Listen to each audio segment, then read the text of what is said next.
네, 오늘은 휴심정 조연 TV 최대 단골이신 문강 스님을 또 모셨습니다.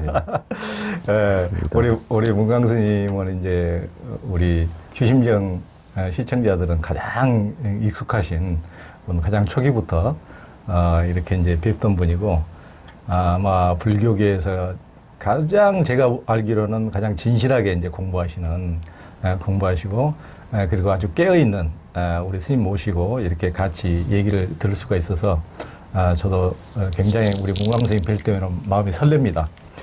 이제 우리 문광 스님이 그 최근에 또 이제 책도 이제 내시고 좀 그 이제 탄학 연구라고 탄하 스님에 대한 탄학 연구라는 것을 선구자 하십니다. 그러니까 탄하 스님은 뭐 자타가 공인하는 유불도에 통달한 기독교까지 근현대 하여튼 최고의 고승이신데 그걸 아마 이제 문광 스님이 이렇게 명쾌하게 이렇게 해주시니까 우리가 직접 탄하 스님을 뵐 수는 없지만은 굉장히 진짜 기쁜 일이 아닐 수 없습니다. 스님이 동시에 탄하 사상 특강이라는, 그러니까 탄하 스님이 그 워낙 많은 이제 저작들을 쓰셨는데 그 서문들만 모아놓고, 서문은 엑기스 중에 엑기스를 이제 모아놓은 것이거든요. 그래서 그분의 어떤 사상의 살이라 그럴까? 그것만 모아놓은 이 책입니다. 최근에 곧 이제 지금 이제 출간할 책 이제 서문염송이라는 책도 있고, 이제 먼저 그 화엄경과 불경에 대해서 몇 가지 좀 여쭤보도록 하겠습니다. 화엄경과 불경 관련해서 이제 화엄경은 이제 불교 중에 불교 가장 왕도라 그러죠. 그 탄하 스님께서는 이제 종지가 없는 학문은 죽은 학문이다라고 했는데 왜 그렇게 말씀하셨을까요? 예, 저도 이제 그 종지가 없는 학문은 죽은 학문이다 말씀을 들으면서 종지가 그럼 뭐냐? 스님께서 말씀해 놓은 걸 찾았겠죠. 찾아보고 쭉 찾아보니까 종지는 도다 이렇게 돼 있어요. 근데 도라고 하는 것에 대해서 스님이 이렇게 정의를 하시거든요. 어느 문자와 생각이 끊어진 자리다. 이게 종지다 이렇게 얘기했어요. 그러면 어느 문자가 끊어졌으면 말로 설명할 수 없는 자리, 그것만 종지냐? 그런 것이 아니고 주객이 끊어진 자리, 공부의 대상이 정확하게 하나가 딱 정해져 있는 거라고 하는 것을 포함해서 주객이 끊어진 자리, 그래서 대상이 없는 자리까지도 전부 대상을 삼기 때문에 우리 동양학, 나아가서 불교학에서는 그 근본이 굉장히 방대하거든요. 근데 그 방대한 것 속에 핵심을 쫓아야 되기 때문에 처음에는 언어 문자로 들어가고 주객이 있고 유식학처럼 육군 육식이 다 존재할 수 있지 않습니까? 육군, 육경, 육식이 다 존재할 수 있지만 거기서부터 시작하지만 결국에는 그것이 끊어진 자리까지 확장돼서 보는 것이 이제 우리 불교의 핵심이니까 결국은 대상이 끊어지고 언어 문자가 끊어진 데까지 나가는 그것이 종지니까 그것을 불교 공부 실컷 해서 종지를 모르면 근처에 가지 못한 것이다 이렇게 말씀을 하시더라고요. 그러니까 이제 말씀의 핵심인즉 그 지연 말단만을 아무리 잡고 늘어져봐야 천년 만년 해봐야 소용없다는 말씀이죠. 그러니까 종지, 그러니까 기둥을 딱 제대로 대들보를 세우고 난 이후에 석가래가 있는 것이지, 기둥도 세우지 않고 뭐 허공에다 석가래 세우려고 해서 될 일이 아니다는 말씀이시죠.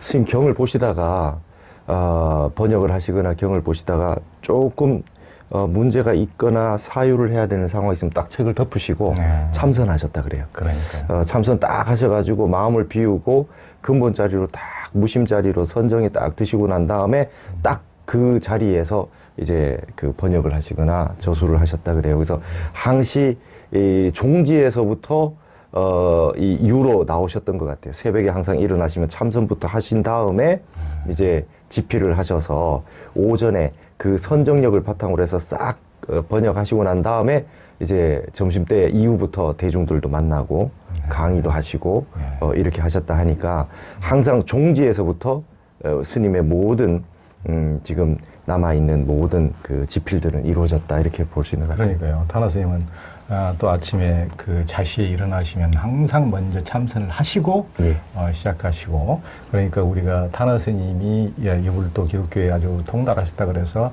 굉장히 이제 교학자로만 알고 있는데 아주 이분의 근본은 이제 참선이고, 이렇게 딱 그 언어 문자가 끊어진 자리를 기본으로 딱 축으로 한 이후에 이것을 방대한 방남 강기를 갖추었다. 이렇게 이제 볼 수가 있겠죠. 예, 그 1, 2에서 시작해서 만물로 만사에까지 갔다가 다시 1, 2로 하나의 이치로 딱 돌아오는 요런 그 시스템으로 스님께서는 항상 그렇게 강의하시고 집필하시고 하셨던 것 같아요. 그러니까 지금 우리가 문광 스님 말씀을 들어도 원래 우리가 이제 그 공부해야 될 것이 세상에 너무 많아가지고 어디서 어떻게 가닥을 잡고 공부를 해야 될 것인지 정말 숲속에서 길을 잃기 쉽거든요. 저도 뭐 그냥 읽어야 될 책은 어찌 많은지 공부해야 될 책은 많은지 또 현대 학문까지 해가지고 그냥 너무 현대 과학, 현대 심리학까지 그냥 다 따라가다 보면 이것이 이제 숲속에서 이제 하다가 지금 어디에 와 있는지도 모르고 길을 이렇게 마련인데 그러니까 타너 스님이 먼저 그렇게 채를 딱 잡아주니까 야 공부라는 것은 이렇게 하면 되는 거구나 이렇게 좀 가닥이 잡히죠. 예, 화엄도 그렇습니다. 화엄도 너무나 방대하니까 넓고 넓은 바다에 그냥 돛담배 하나 띄워놓고 여기가 어딘지 지금 보고 있는 대목이 어떤 부분인지 이게 지금 가늠이 안 되거든요. 그래서 보통 청량국사 같으면 현담이라 그래가지고 핵심되는 부분을 딱 요약해 놓은 게 있고 그 통연 같은 경우도 회석이라 그래가지고 핵심을 딱 요약해 놓고 그러고 난 다음에 이 전체적인 화엄을 보러 들어가잖아요. 그것이 더 요약된 게 구조로 보면 약창계고 내용으로 보면 법성계고 그러니까 이렇게 해서 이제 그 종지를 딱 뽑는단 말이죠. 이게 어떻게 이렇게 잘 뽑느냐 거기에 따라서 그걸 핵심을 알고 이제 그 방대한 세계로 들어가면 지금 나는 바다 태평양 가운데 어디쯤 있고 여기 내용이 무엇이며 이거를 설파하기 위해서 이런 내용들이 나오고 있구나 이렇게 알고 있는 거거든요. 그래서 스님께서도 현대인들에게 화엄이 더 어려우니까 그런 부분들을 중점적으로 번역도 다 해놓으셨지만 그런 부분을 중점적으로 강의하실 때는 핵심 강의를 많이 해주셨었어요. 그러니까 벌써 이제 힌트를 얻으셔서 이제 화엄경도 불경 한 권이라고 생각하지만은 그 자체만 해도 이제 타너 스님께서 하신 것만 해도 60권이 넘으시고 너무 방대하다 보니까 그것을 이제 핵심을 먼저 알려면은 방금 말씀해 주신 법성계를 의상조사 법성계를 먼저 공부해서 아주 이제 기본 핵심을 먼저 파악할 수도 있고 그다음에 또 약창계를 먼저 공부를 해서 그런 식으로 차근차근 너무 한꺼번에 그냥 화엄경 전체를 잡고 하려고 보면은 너무 양이 방대하다 보니까 길을 잃기 쉬우니까 이런 식으로 지금 말씀해 주신 대로 이렇게 공부를 해 들어가면 되겠습니다. 그 공부인들이 사서상경을 보다가 노자 장자를 보면 유학의 경전이 시시해지고 또 불경을 보면 노자 장자가 시시해진다고 이제 했는데요. 불경 84,000 경전 중에서도 왕도를 통상 화엄경을 보는데요. 타너 스님 그 중에서도 가장 깊은 학설로 화엄의 사사무의 도리라고 했는데요. 왜 그렇게 보았습니까? 지금 이제 모든 전 세계의 사상사를 보면은 일단은 이분에서 시작합니다. 이게 우리가 진여문과 생멸문이 있다고 하듯이 기신론에서 서양 철학도 본체계가 있고 현상계가 있고 이렇게 나누어서 보는 유와 무의 세계로 나누어서 보는 건 인간의 근본적인 기본 관념인데요. 그러면 본체계와 현상계, 진여문과 생멸문이라고 하는 거를 이제 화엄에서는 리법계와 사법계라고 얘기합니다. 본체는 리가 되고 그 다음에 현상은 사가 되죠. 근데 그거를 서로 장애가 없다고 하는 게 이사무의 법계입니다. 여러분 유교의 성리학 같은 경우는 사를 기로 바꾼 거죠. 그래서 중국에서는 사라기보다는 현상을 기로 설명하는 것이 더 설명하기에 편하기 때문에 그래서 이기론이라고 하는 것이 존재하죠. 근데 이기라고 하는 게 일원이다, 이원이다 이런 얘기들은 전부 이사무의 법계에 관한 얘기입니다. 그리고 서양 철학에서도 본체계와 현상계가 서로 소통할 수 있는 부분들 이런 부분들을 다 얘기하고 있으니까 화엄 사법계에 보면 이법계, 사법계, 이사무의 법계, 사사무의 법계인데 전 세계 사상사가 다 이사무의 법계까지 다 논하고 있는 것이죠. 근데 사사무의 법계를 논한 거는 화엄밖에 없다. 이렇게 되는 겁니다. 그러니까 이게 지금 전기가 있으면 전기 불이 들어오는 현상이 있으면 전기 불이 들어올 수 있는 원리가 있잖아요. 근데 그 원리하고 이 현상하고가 장애가 없다는 겁니다. 근데 중요한 것은 여기 있는 물건과 여기 있는 탁자가 얘와 얘가 서로 장애가 없다. 이게 분명히 떨어져 있는 것 같이 보이잖아요. 근데 이런 부분까지 들어가는 게 이제 435의 법계인데, 옛날 사람들은 435의 법계를 잘 이해하기 어려웠습니다만은 이제는 우리가 디지털 세계가 돼서 많이 이해를 합니다. 핸드폰 안에 영국의 손흥민 선수가 축구를 하고 있으면 거기에 4와 여기에 4가 장애가 없죠. 그냥 들어와 있지 않습니까? 예. 컴퓨터 안에 방을 열고 들어가고 계속해서 들어갈 수 있듯이 장애가 없는 것이거든요. 그게 4와 4가 장애가 없다라고 하는 걸 이제는 젊은 친구들은 더 잘 이해할 수 있게 된 거고, 화엄의 435의 법계라고 하는 것이 굉장히 난해한 그 수미산을 콧구멍 안에 집어넣는다. 뭐 이런 표현들, 그런 부분들이 이제는 거대한 모든 세계가 조그마한 핸드폰 안에 들어올 수 있으니까요. 그런 부분들이 예전에는 이해하기 어려웠지만 이제는 그 속으로 들어왔고, 이러한 모든 우리가 누리고 있는 모든 디지털한 모든 세계를 이제 화엄의 435의 법계로 다 설명할 수 있게 됐는데, 5, 60년 전부터 스님이 이제는 화엄경의 시대가 한번 온다 이렇게 하셨는데, 바로 이런 게 그런 그 세계가 아닐까. 물질 문명이 발전해서 이제 435의 법계까지도 문명화하고 있는 것을 볼 때, 이제는 435의 법계도 굉장히 과학의 발전과 이런 인간의 그 지능과 그런 고도한 어떤 그 AI까지 왔으니까요. 이렇게 되면 이제 나의 아바타가 안에 들어가서 활동을 하고 있으니까 볼 수 있겠죠. 그러니까 이 우주 법계가 그냥 진여의 아바타잖아요. 예, 그러니까 이런 걸 놓고 보면 가장 어렵다고 했던 435회, 글로 된 것 중에 가장 깊다고 했던 화엄경, 그 세 개가 이제는 스님께서 그때 번역을 하시면서 그렇게 말씀하셨던 게 이제 현실로 다가와 있다. 어쩌면 불교를 더 잘 이해할 수 있는 세대로까지 다가온 것이 아닌가, 뭐 그렇게 봐집니다. 예.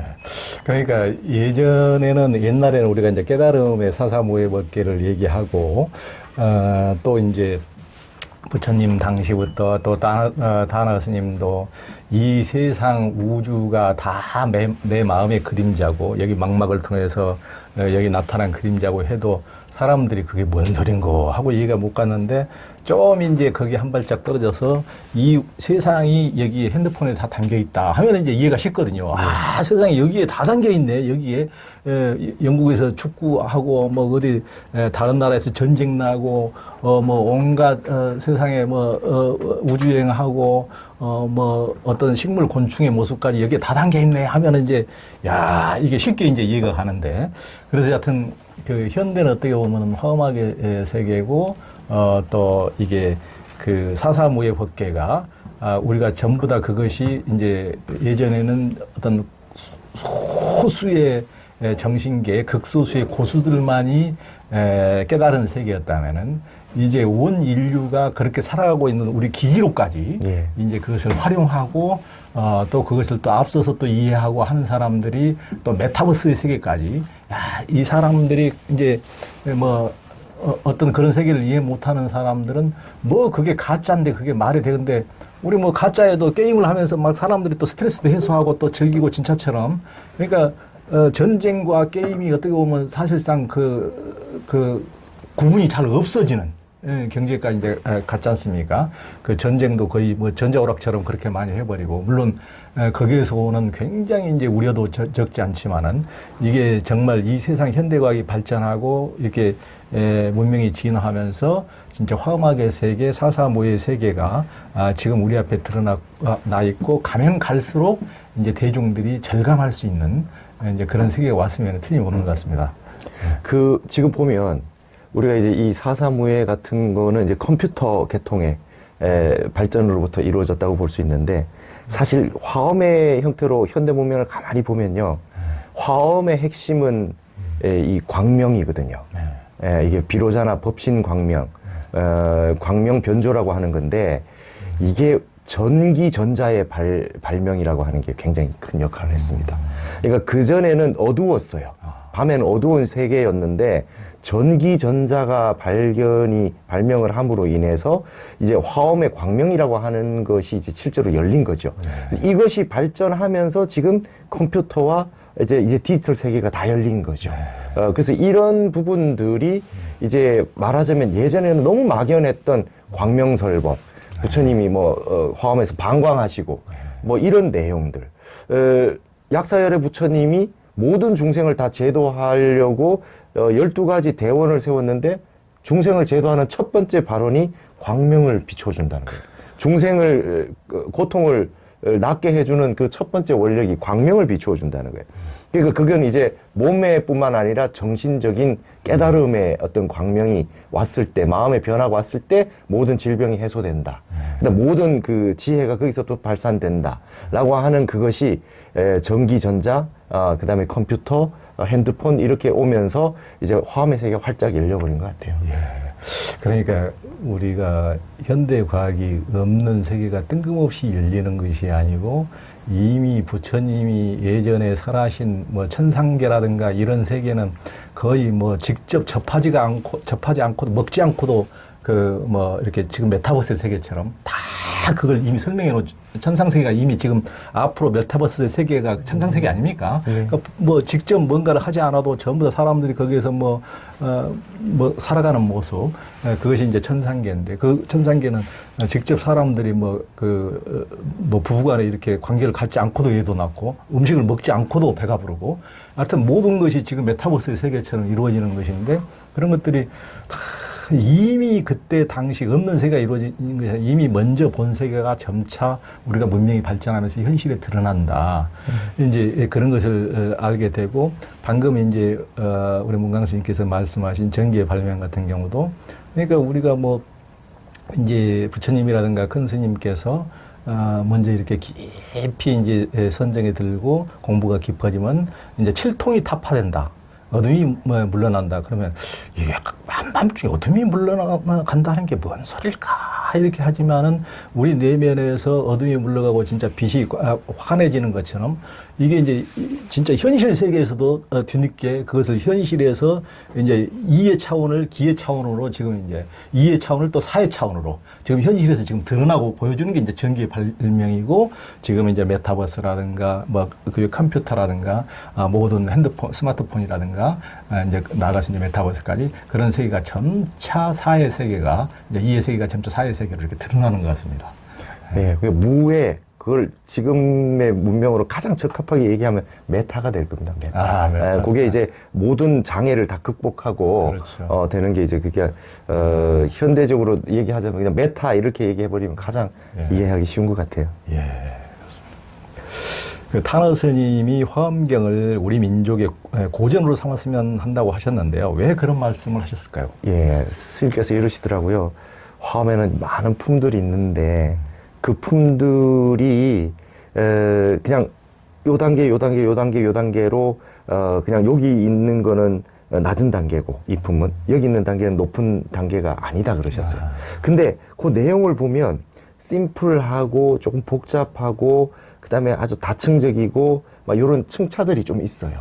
그래서 요런 품은 유치원생들한테 읽히면 딱 유치원에게 생에게 딱 맞는데 화엄의 도리는 다 갖추고 있고 요거는 이제 중학생에 맞춰서 읽을 만하고 그다음 그 뒤에 가면 이제 대학생용도 있고 그래서 화엄경 전체의 품들이 품들을 나눠 가지고 민족의 교과서로 쓸 수 있다. 민족의 교과서로 쓸 수 있다. 그래서 예를 들어서 어린아이들에게 보여줄 수 있는 제일 좋은 양상은 선제 동자가 등장하면 되겠죠. 동자가 등장해서 하나씩 배워나가는 일생이 공부의 과정이야. 그 다음에 힘들 때도 있어. 그러나 끊임없이 불태전에서 보리심을 발해서 끝까지 가야 돼. 뭐 이런 거 이제 입법개품 같은 경우로 그래서 뭐 은하철도 999 같은 만화는 그렇게 해서 나온 거 아닙니까? 철이가 선제 동자죠. 메텔이 문수 보살이고 그리고 기차가 끊임없이 간다는 것이 그냥 보현행으로 끝까지 가는 거고요. 뭐 그런 형태로 설명할 수 있는 부분. 그다음에 예를 들면 십지품 이런 거는 이제 십지경이 있지 않습니까? 그러면 아주 구체적인 수행의 근본 단계들에 대한 자세한 설명이니까 대학원 수준이 되겠죠. 이런 식으로 하면 민족 전체가 연령과 나이와 수준에 따라 가지고 각자 살아가는 삶의 방식과 공부법들이 여기에 다 담겨 있으니까 이걸 우리 민족의 교과서로 한번 쓰면 어떻겠느냐 이러셨던 거죠. 그러니까 아마 그 다나 스님께서 뭐 다른 민족에게서 태어났다면은 다른 민족에게는 그런 말씀을 쉽사리 하기 어려웠을 텐데 이게 한민족이 그만한 근기를 가지고 있다고 보기 때문에 화엄경을 교과서로 이렇게 삼아 든다 그러지. 아무나 들이대고 유치원생, 초등학생, 뭐 중학생, 고등학생까지도 그 화엄경을 뭐 교과서로 삼으라 이런 말씀을 하실 수가 없을 거예요. 아마 다나 스님께서 한민족의 근기는 대학원 수준이다 이렇게 이제 아마 보셨기 때문에 아마 이제 그렇게 보셔서 화엄경을 이제 교과서로 삼을 만하고 이게 전 세계 정신적인 도덕의 어떤 그 리더가 될 사람은 적어도 화엄경을 가지고 해야 된다는 말씀에 다름이 아니겠죠. 맞습니다. 네. 네. 이제 다나 스님은 꼭 화두참선만 해야 도통한다. 이제 그런 놈 만나면 때려버려야 된다고까지 이제 말씀을 하셨는데요. 참선만 해야 도통하고 참선 안 하고 다른 것 하면 마군이라고 생각해서는 안 된다고 했는데 그 이유가 있나요? 스님이 참선이 상근기가 하는 수행이라는 걸 인정하셨어요. 그리고 이게 경절문이라 우리가 등산할 때 그런 거 있지 않습니까? 좀 이렇게 애둘러서 쭉까지 시간도 좀 걸리지만 완만한 길이 있지 않습니까? 근데 그냥 암벽 등반할 수도 있는 거 아닙니까? 그렇죠. 근데 이건 고수들이 하는 거죠. 그냥 단박에 그냥 탁 올라가는데 기술과 목숨을 걸고 막 이렇게 엄청난 발심이 있어야 되고 이런 게 있는 건데 보통 이제 큰 스님들이 도통하셨던 분들이 참선으로 수행을 하셔서 많이 하셨기 때문에 그분들은 그렇죠. 해보니까 이게 제일 낫더라. 이게 최고 상승법이고 이게 가장 빨리 깨닫는 법이다. 이렇게 강조하시기 위해서 이렇게 말씀하셨지만 이것 이외의 다른 수행은 별것 아니다. 이런 얘기를 하는 거에 대해서는 스님은 좀 반대하셨어요. 근기에 따라서 해야 된다. 부처님은 모든 방편을 시설해서 누구나 정진해서 성불할 수 있는 길을 다 열어주셨는데 그래서 그물로 설명하시더라고요. 촘촘한 그물로는 멸치도 잡고 중간 그물로 잉어도 잡고 아주 듬성한 그물로 고래도 잡고 근데 상근기를 잡는 그 화두참선이라는 그런 것이어서 근기가 안 되면 그물코에 다 빠져나가 버리지 않습니까? 그러니까 그래서 중근기는 관법을 하고 하근기는 연부를 한다. 그러나 이 상근기, 중근기, 하근기의 차이가 있지만 결국 그물에 걸리기만 걸리면 다 성불한다니까요. 목적지는 같다는 겁니다. 그래서 우리 그 경주의 불국사에 가보면 이 자하문 쪽으로 들어가면 이 대웅전이 있고 석가탑 다보탑이 있고요. 이 안양문으로 넘어서 들어가면 이제 그 극락전이 있어요. 이쪽은 연불해서 들어가는 거고 이쪽은 수행해서 들어가는 거거든요. 근데 가서 보면 안에가 뻥 뚫려 있지 않습니까? 통해져 있거든요. 들어가면 같은 세계다. 참선으로 들어가나 연불로 들어가나 결국 일념이 깊어져서 깊고 깊은 산매 속에서 공부가 되면 같으니까 참선하는 게 힘들면 하기 쉬운 거 연부를 택해서라도 산매에만 들면 똑같이 성불할 수 있다. 그래서 불교에서는 이것만 옳다 하는 건 불교 아니다. 스님이 이렇게 보셨던 것 같아요. 네, 그런 것 같습니다. 하여튼, 그러니까 뭐 올림픽에서 100m 금메달을 타려면은, 뭐, 치타처럼, 뭐, 출발부터 빠르게 날카롭게 해서, 제비처럼 쫙, 채는, 이렇게 이제 가야 된다고 하겠지만은, 실제 이제 걷지도 못하는 기는 애한테는 잘 기는 법을 가르쳐야 이제 그렇게 해서 결국은 나중에 그렇게 이제 잘 달릴 수 있게 되는 것이기 때문에 하여튼 근기에 따라서 이렇게 이제 가르치시고 또 장애인에게는 장애인 나름대로의 또 이렇게 또 방법이 있는 것이 처음부터 그것을 너무나 그런 방법을 요구할 수도 없는 것이고 그래서 장애가 많은 사람에게 또 불보살님들께서 가르쳐준 하는 또 이제 그런 지극정성 호정명하게 자비롭게 일러주신 또 방법들이 있는 것이고 그러니까 그 방법에 따라서 각기 근기에 따라서 가지만 이제 중요하신 말씀은 하여튼 그 제가 생각해도 이제 화두참선법이 아주 이제 가장 수승한 수행법이라고 저도 믿습니다만은 이제 그렇지만은 결국은 그 수행법 자체가 문제가 아니고 우리는 목적이 수행이 아니고 거기에 수행이라는 것도 단지 수단일 뿐이고 거기에 일단 그 지점에 가면은 뭘로 염불로 해서 왔든 참선으로 해서 왔든 주력으로 해서 왔든 다른 어떤 것으로 해서 왔든 거기에 도달한 경지는 똑같다. 이제 그 말씀을 하시는 거기 때문에 타너 스님께서 무조건 근기도 보지 않고 사람에 따라서 보지 않고 무조건 방법 자체를 목적시화하는 것을 경계하신 거겠죠. 그렇죠.